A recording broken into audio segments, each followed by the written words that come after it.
31 years old. 31 years ago there was nothing here. It was a desolate, empty, windy space. And a miracle happened. People actually wanted to live here. And one of the things that was really connected those people was the fact that there was an awareness that they were not only moving house, but they were going to build a society, a community. A lot has happened since 31 years ago, because we had 100 people living then.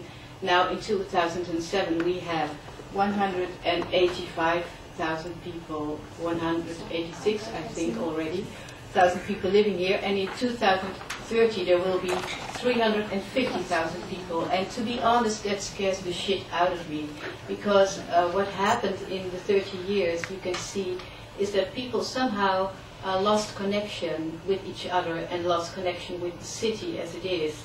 And I think it's really important to find ways to re-establish the connection, and that's going to be very difficult if we grow in this speed as we are doing now. That we have a beautiful city center. You've seen it all, I think, this afternoon. A lot of money was put into it, to the architecture, into the stones. What for me is also a problem in Almere, in our society, is that two important groups are missing. We don't have subcultures, and we don't have cultural elites. And I think those groups are very important for a real society, a vibrant society to establish. Of course, that has an enormous impact on the soul of the city. But if you think about soul, it's such a difficult concept. You know, when I was a child, I thought soul was a little white box I was carrying inside of me. You're also from Catholic background, yeah, I can see. And now I'm older and I'm a little bit wiser, but still soul is a difficult concept for me. Years ago, I walked around our city center with Aaron Betsky, who was the former director of Netherlands Architect Institute, and he said soul is about collective memory. And I think he is right. It is about collective memory, although I know very old places that don't have soul at all, so it's not only about collective memory. I think it's also about people being active and planners actually planning spaces that people love to be. And for me, when I look at our new city center, I think it's very much consumer-oriented. And I think by just being consumer-oriented, you degrade city life, and you degrade people. You make them into consumers instead of active participants in society. So I think we really need to think about this in the future, the way we plan our cities. You can see here that this is a free festival that was happening. I think we, as Almere, we need much more individual initiatives from people to take place and not plan everything.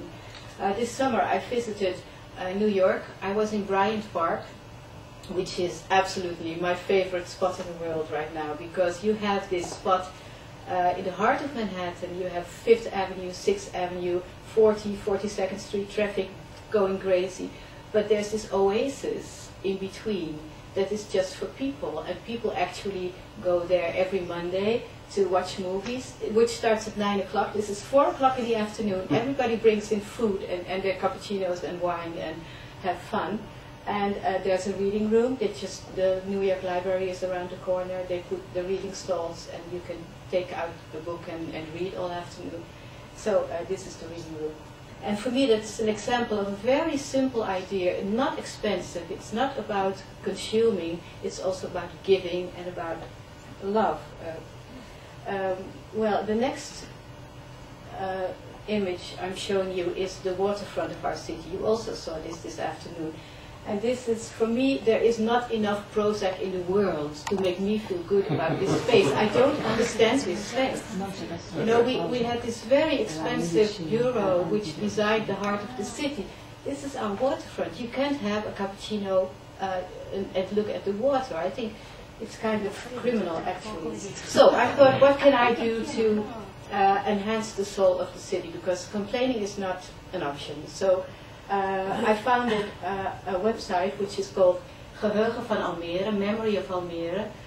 I collected the stories from the first inhabitants who are still here, the first policeman, the first doctor, the first journalist, the first politicians.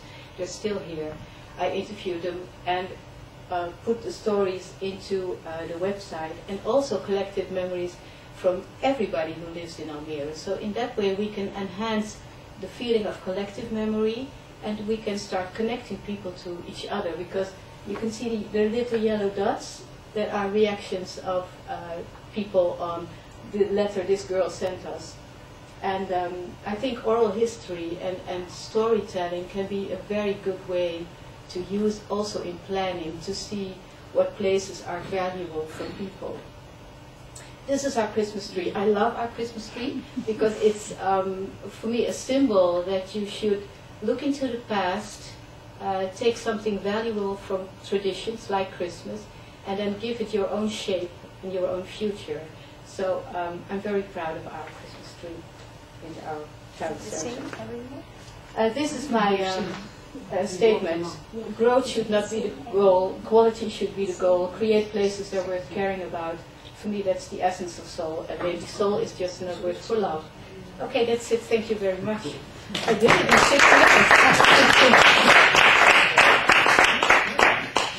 Thank you very much, Connie.